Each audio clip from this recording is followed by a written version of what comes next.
I'm Holly Tubbs. I'm the Director of Youth, Young Adults, and Media Ministries here at St. Thomas Episcopal Church. And over the next 2 weeks, I'll be leading us through something called the Enneagram. So what is the Enneagram? The short answer is it's a personality typing tool somewhere in the neighborhood of Myers-Briggs and a BuzzFeed quiz. The longer answer is it's a very old, very layered system of typology informed by wisdom culled from various philosophies and faith traditions. In the last century, this system has been organized and integrated with modern psychological concepts, and this has given the Enneagram a vocabulary that's pretty accessible to us today. It's used as a development tool in business, ministry, counseling, you name it. It's everywhere. But why should you learn the Enneagram? Imagine that you're telling yourself a story about every relationship in your life. And imagine that the vocabulary you have to tell that story is only 5,000 words. 5,000 may sound like a lot, but if you're using those same 5,000 words to describe every relationship you have, you're going to find yourself using a lot of the same descriptives over and over again. And those stories can start to sound very similar. What the Enneagram can do for you as you develop more awareness of what motivates you and others is expand that vocabulary. Ideally, as you grow and learn, the stories you tell yourself about your relationships are going to become more nuanced, more robust, and hopefully more grounded. We learn the Enneagram so that we can gain a better understanding of how we interact with reality.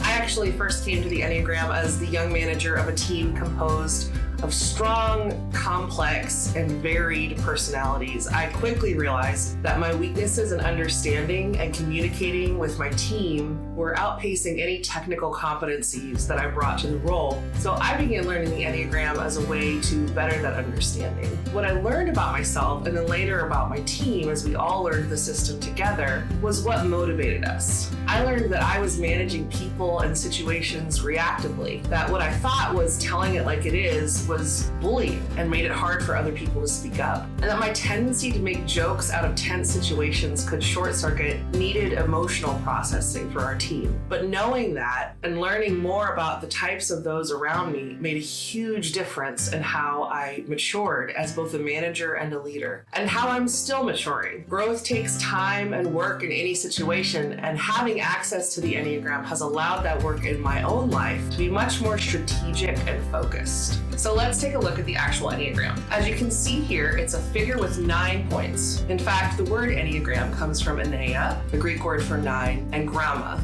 a Greek word meaning drawn or written. Each point on this symbol represents a personality type, and they're numbered 1 through 9. But our goal over the next 2 weeks is not to become experts. But we are going to learn more about each personality type, enough to be conversant. So let's start with the basics. So 9 personality types, arranged clockwise in a circle, and then clustered together in 3 groups of 3. Types 2, 3, and 4 are heart people. In their own unique ways, they're each sensitive and social. Types 5, 6, and 7 are head people. In their own unique ways, they're each afraid and cerebral. Types 8, 9, and 1 are gut people. In their own unique ways, they're each angry and intuitive. In our lives, we'll have different levels of maturity and stress, and these play a variety of roles, but our primary Enneagram type does not change. As we talk about each of the types, I'll explain more what these mean, what makes someone a heart, a head, or a gut type. We're going to talk about each of the individual types in fairly broad brushstrokes for the sake of time and not overloading ourselves with information. It's normal if you do identify with a type, but not all of the features as described in this series. Don't worry about that. There are obviously more than 3 or even 9 kinds of people. I'll be providing you with resources along the way if you decide that you want to learn more about the nuances and variations of each type. That said, here are some things to keep in mind as we look at the Enneagram. First, remember as we learn that the types are defined by motivation, not by behavior. So some types might do the same things, but do them for different reasons. So keep this in mind as we learn and as you begin to discover your own type. One of the resources included in the links below this video is a free online assessment. I'd encourage you to take this at any point of the series and also to hold your results with an open hand.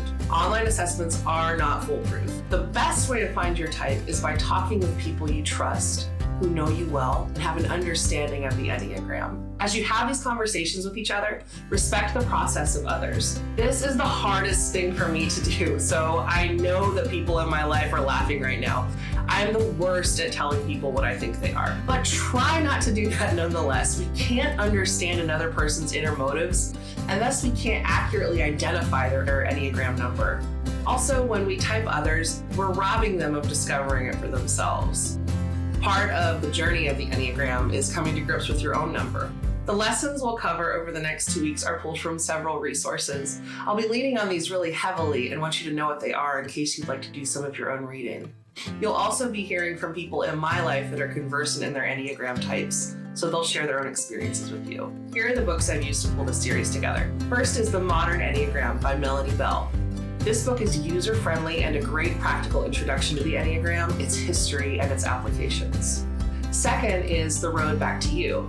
This was written by Ian Morgan Crone and Suzanne Stabile, two people who have spent their careers working with people in their spiritual formation and using the Enneagram to do it. Next is The Enneagram, A Christian Perspective by Richard Rohr. This is really helpful for people wanting to do a deep dive into the Enneagram as a part of their faith practice, and also want to get a sense of how it converges with Christian tradition. Also, The Wisdom of the Enneagram by Don Rizzo and Russ Hudson. This is a detailed, comprehensive look at the system and its applications from a psychological perspective.